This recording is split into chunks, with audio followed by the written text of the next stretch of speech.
ये बहुत ही पीड़ादायक और दुर्भाग्यपूर्ण रहा है विषय।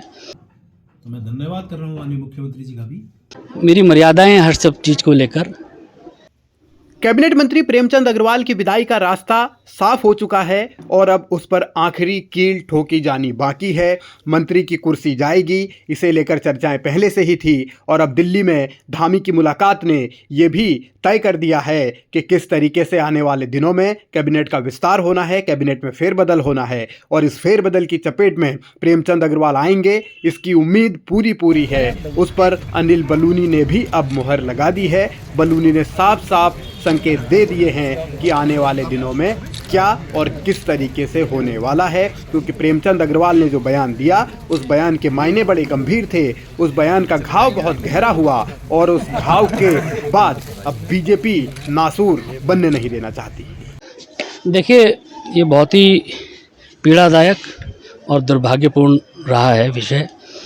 आप सब लोगों को पता है, पार्टी का मुख्य प्रवक्ता हूँ। मेरी मर्यादाएं हैं हर सब चीज़ को लेकर, लेकिन मेरे लिए एक फोरम है उचित फोरम बोलने के लिए, और मैंने उचित फोरम में अपने कर्तव्यों का और अपने दायित्वों का प्रबलता के साथ और सशक्तता के साथ निर्वहन किया है। बाकी आप सब लोग समझते हैं। अब सोचने और समझने वाली बात बहुत ज़्यादा है नहीं, क्योंकि अनिल बलूनी अगर ये कह रहे हैं कि उन्होंने गंभीरता के साथ और पुरजोर तरीके से उचित फोरम पर अपनी बात रखी है, तो इसका मतलब यही है कि प्रेमचंद अग्रवाल के लिए कैबिनेट में बने रहना अब बहुत मुश्किल है। और इन हालात में भारतीय जनता पार्टी अपना भविष्य भी देख रही है कि एक मंत्री की खातिर पूरी पार्टी की लुटिया न डूबे, 2027 में कहीं बड़ा बखेड़ा न हो जाए, इसीलिए अब तैयारी विदाई की हो चुकी है। दूसरी ओर प्रेमचंद अग्रवाल अब तीर्थ नगरी में ये कह रहे हैं कि वहाँ शराब नहीं बिकेगी डिपार्टमेंटल स्टोर में, तो वो डिपार्टमेंटल स्टोर खोले किसने थे, ये भी गंभीर सवाल है। विधायक 4 बार से माननीय प्रेमचंद अग्रवाल जी ही वहाँ के हैं, तो फिर वहाँ शराब बेचने की इजाज़त किसने और क्यों दी? मेरे यहाँ डिपार्टमेंटल स्टोर खुले थे, उस डिपार्टमेंटल स्टोर्स को भी अगले 1 अप्रैल के बाद यहाँ पे नहीं खुलेंगे।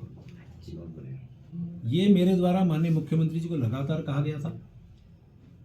माननीय मुख्यमंत्री जी ने बड़े गंभीरता से इसको लिया है और यहाँ जिस प्रकार से मेरे द्वारा अनेकों बार चाहे अधिकारियों को चाहे माननीय मुख्यमंत्री जी को उनसे अनुरोध किया गया कि ये डिपार्टमेंटल स्टोर मेरे तीर्थ नगरी यानी ऋषिकेश में नहीं खुलने चाहिए थे, तो मैं धन्यवाद कर रहा हूँ माननीय मुख्यमंत्री जी का भी, उन्होंने इसका निर्णय भी लिया है।